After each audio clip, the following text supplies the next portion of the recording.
One could spend a couple of paragraphs here speculating as to how well or otherwise Pat Gilroy's Dublin hurlers will perform at Parnell Park tomorrow, writes Enda McAvoy. At the very least, their biggest and most strapping 15 will take the field, upon which they'll adopt a defensive crouch, try and make the pitch as small as possible and engage their opponents in a gigantic grinding match. One could spend a couple of further paragraphs speculating as to how much better the boys in blue will be next year and the year afterwards, having had more than merely half a season under the current managerial dispensation. By 2020 it'll be a disappointment if Gilroy's Dublin are not trying to make the pitch as large as possible, and it'll be an even bigger disappointment if he hasn't worked his mojo and transformed them into genuine All-Ireland semi-final contenders. Look what he's done in the past with startled earwigs. However, you're not overly interested in that, are you? You're more interested in the visitors to Parnell Park than the hosts. You're more interested in the crowd that appear to have reinvented themselves in a preposterously short space of time and slipped almost seamlessly into their latest feline skin. You're more interested in the evil ones. So, here's the bad news, and it's as unnerving as most readers will have feared. Kilkenny are legitimate McCarthy Cup contenders again, a sentiment that couldn't possibly have been uttered 2 months ago. The good news? They're more likely to be All-Ireland champions in 2019 or 2020 than they are in 2018. A little too young for the most part, a little too callow, with too many of them as yet unequipped physically to break the tackle. No team that cannot first break the tackle will take down Galway this year. Still, as Cork folk with memories of 1999 and even 1966 will be aware, and Clare folk with memories of 2013 ditto, occasionally the starlets align, these things take on a life of their own, and stuff, as Donald Rumsfeld might say, happens. What's more, the manicured levelness of this summer's playing field is almost as auspicious for Kilkenny as it is for Galway and Tipperary. Brendan Bugler and Shane O'Donnell after the 2013 All-Ireland hurling final replay. While a wide-open hurling championship is never anything other than a cause for rejoicing, too many people fail to realize such an entity is even better news for the traditional powers than it is for the aspirants. The fact that anyone is deemed capable of winning it implies the traditional powers are no great shakes. The corollary is that, in order to win it, they won't have to be.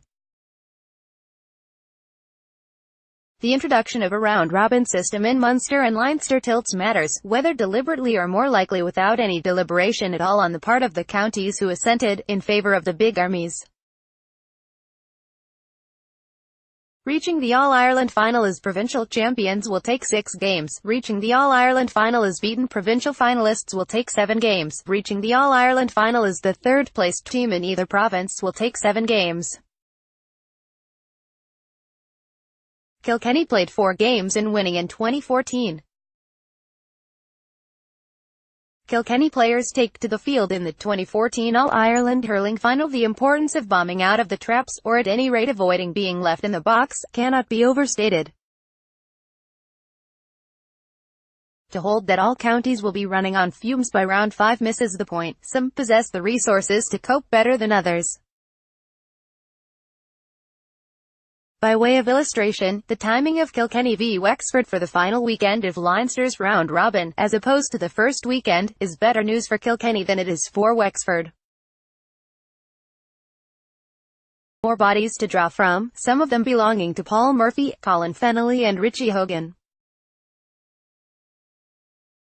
Given that they targeted the National League in a way that others didn't, Cork and Waterford among them, an element of Kilkenny's success in the competition was founded on superior fitness and application, advantages that will have disappeared by July. The league, however, represented more to them than merely the capture of silverware. It was nothing less than a fumigation of the house and a banishment of the pestilential airs of 2017. Last year saw not only the fleeting existence of the poorest team of Cody's reign, it saw the existence, again, fleeting, of the poorest Cody of Cody's reign. Kilkenny were weak on the field and limp off it. The management team looked powerless as the car crash unfolded before their eyes. This time around, they're driving the vehicle. The men in stripes have purpose and coherence, and they have a spine. They even, heaven help us, have a game plan as far removed from their business dealings of old as it is possible to imagine. Owen Murphy going short to a cornerback who picks out Cillian Buckley, who zaps a pass to a wing-back or midfielder, or to Paddy Deegan on the burst, and so on up the field, through the outlying enemy pickets. Imagine. Next thing you know, they'll be using mobile phones and drinking alcopops and other such newfangled nonsense. Owen Murphy, for a man who once joked about his reluctance to use subs, Cody has undergone a Damascene conversion, or more likely has been cattle prodded into one. In their 8 outings during the league, Kilkenny made 36 substitutions, more than half, 19, before the 50th minute. No gawking, and no messing, do the job or you're off. Instead of being dispatched, sirens wailing, to the scene of every latest blaze, TJ Red has been left to his own devices at number 11 and in response has produced the finest, most mature hurling of his life. The retirement of Michael Fennelly has been a barely disguised blessing, removing a sideshow that was complicating preparations. Would his back hold up, and what pieces would be moved to what parts of the board if it didn't, for every outing? Richie Leahy resembles a reincarnated Brian McAvoy, but they've taken care not to run a U21 into the ground. Even over and above the evidence furnished by the National League trophy, however, the turning of the corner is best illustrated by Kilkenny's improvement in the scoring department. In the 2017 league, they averaged 19.8 points per game, so no surprise they went on to muster an underwhelming 5-46 in their 3 championship outings. This time around, they averaged 25.125 points per game. Their 1-27 of the semi-final against a subpar Wexford might have been dismissed as a one-off were it not for their 2-23 in the final, on an afternoon when neither corner forward made it to the 45th minute. The implication of room for improvement up front is valid. The issue of potential damage to the full-back line under sustained bombardment or when Paddy Deegan is forced to turn is open for discussion. The question of whether we'll ever see the Richie Hogan of 2014 again has to be borne in mind.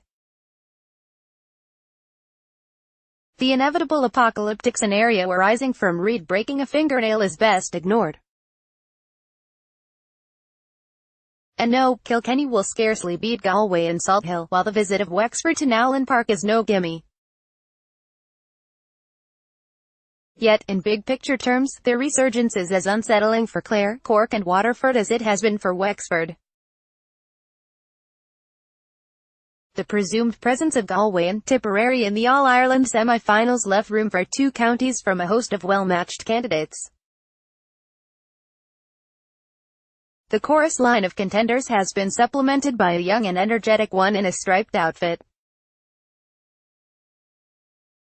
An All-Ireland Hurling Championship run more like a league than any previous iteration will, in the long run, be good news for Cork once they start channeling the numbers from their upgraded youth pipeline. In the short term, it's good news for Galway, for Tipperary, and for the crowd who went away alright but not for very long. The cat came back.